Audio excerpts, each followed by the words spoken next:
ها وایا ستا لومړنی پنشمنټ دی 610 ته به په خوله باندې شل ټیزونه اچوې ستا دویم پنشمنټ دی ته به یوګا کوې ما سره داسې وګوره داسې والا یوګا ها داسې وګوره داسې والا یوګا او یا داسې والا یوګا داسې یوګا دریم او دریم پنشمنټ ستا دا دی که نه چې زه به لوم چې 1 2 3 4 ته به وایې چې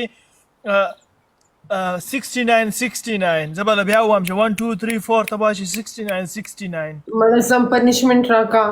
نو 69 ولته ده پته چې دا خو دوه انسي دي نه دلته ما ټول لیکي وي مکو نو دا کومه کنزل ده دا چې شی زه یوګا کوم راځه ښه ده صحیح ده زه هم در سره کوم چې ته یوګا کوې کیدای شي تا نه دا واړه ماشومان هلکان زده کړي په ناسته باندې یوګا به څنګه کوې دا څنګه په ناسته باندې یوګا ده میډیټیشن اول به ځان بالکل داسې برابر کړې